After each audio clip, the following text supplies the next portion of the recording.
ladies and gentlemen, Wes here from the Imagining Wes MiSENER. I want to thank you for coming to watch another video, and if this is your first video, I want to thank you for watching as well. Today's video, I know last video there, I showed you some of my stuff. This video, I want to give you some creative ideas on how to make some avant-garde fashion, or even like start to try to experiment a little. So I'm just gonna give you some ideas, and maybe it'll help you, maybe it won't. Everyone has a different creative process, but I'm gonna show you a bit of stuff around the studio and see if maybe it'll give you some good ideas. So let's go.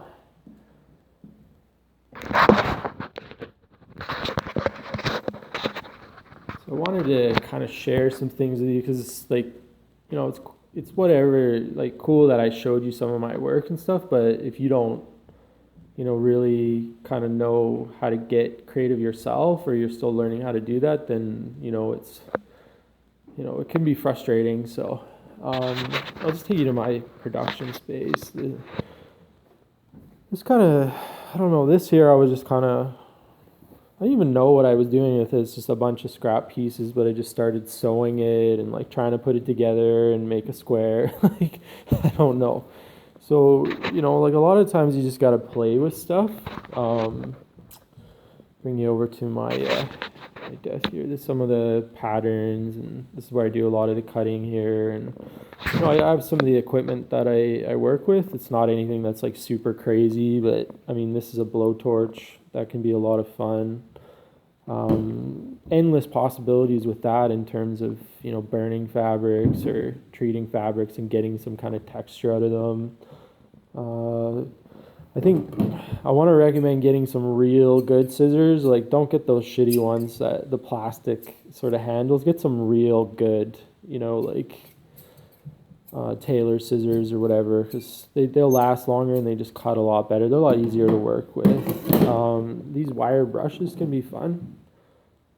They really scratch things up nicely. And this one, believe it or not, is actually from Dollarama, and it's better than the one I got from Home Hardware. And I think I paid $1.50 for this one, and the Home Hardware one was like $7, and it's complete crap. So I don't even think, sometimes you don't have to spend more money to get good tools to play with. Razor blades, I mean, yeah, that's fun. I mean, you can do all kinds of stuff with this, damage. I'm just showing you things, like whatever you do with all this stuff, it's endless, because creativity is, this is some fishing wire or fishing line that you can do a lot with. It's fun. It's not as conventional as just regular thread. This here I love using. It's skateboard grip tape. It seems to be better quality than just your average sort of sandpaper that you get at like the hardware store. This stuff seems to last longer, and it's like, I don't know, it just really, I think this is mob grip. I mean, if you get Jessup as well, then that'll go. Jessup and mob are pretty common. You can find those at most skateboard shops, so that's great. Here's some thread. I mean, you can do, this is like the top thread, so top stitching thread, so it's like a lot more thick. So you'll be able to see that. You can get this in all different types of colors, and I'm obsessed with black, so obviously mine's black. I got stuff around that I work with, like, you can never go wrong with having like a bunch of masking tape. I mean, get this stuff. This is Taylor's chalk for cutting. Don't get the powder. Get like the kind of, this is more like wax. Yeah, let's call it Taylor's wax. Get that instead. You never know when you're going to need this. Get a lighter. Have a lighter on hand. I mean, that definitely like can come in handy. Seam rippers. Square. I mean, that is something that I definitely use a lot when I'm making patterns. So rulers, you gotta have those. Those are very handy. Make sure you have the metal rulers. Having longer ones, shorter ones, I mean, those all kind of, what else is over here? I got Yeah, speedball, textile paint. This is water based. I like working with this stuff. I also like it in black. This is the white version, obviously. Let's go over here.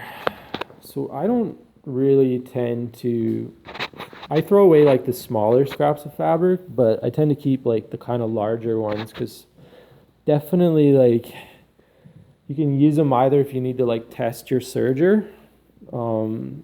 If you like change the needle or whatever, like it's not working too well, you can use scraps to kind of make sure that things are going all right with that, or even your single needle if you need to kind of test some things. And the scraps are great if you want to like take them and do little sample swatches. So I recommend like if you have a pretty decent size kind of swatch, like you know try to keep it. I know they do kind of pile up after a while, so I mean throw some of them out, but keep keep the best ones, I guess. Yeah, so I got all kinds of scrap fabrics, and you never know when you might just need to pull something and test it out, or you get an idea for something. So it's good to have stuff on hand. It's good to like, if you're in the zone and you have to run to go buy fabric and stuff, you may lose momentum. So it's really nice to have stuff on hand so you can just work and you don't have to worry about running to the store or putting things on the side. Patterns, samples, like keep a lot of that stuff organized, and like keep your pattern blocks and all that stuff so you can grab them, make sure they're all organized, hanging, or like like very easy to access, because it's important if you get a really cool idea and then you have a pattern block, then you can just grab the block and start going. So, and I have all kinds of samples down here from, these are more commercial stuff, but sometimes you can kind of refer to that stuff if you're making whatever kind of stuff. So that's it for now. I mean, a cutting board is handy, obviously, to have. I mean, a steamer over here is handy to have when you're... This one I actually really like. I used to have like a one that stood up, like a standing one, but this is actually a lot more practical, and I think I like it a little better. It's just like a little handheld. Let's go back over here.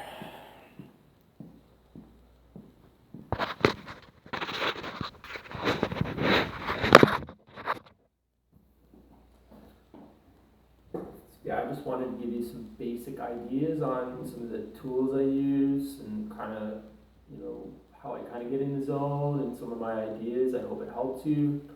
All my information is below. My email's there, my Instagram. You can find my online store. I want to thank you for watching. Feel free to email me if you have questions or you want to share things. Take care. Please subscribe. Please like the video. If you don't like the videos, give them a thumb down. I mean, let me know. Let me know. Either way, it doesn't matter to me. Take care, and we'll see you soon. Bye.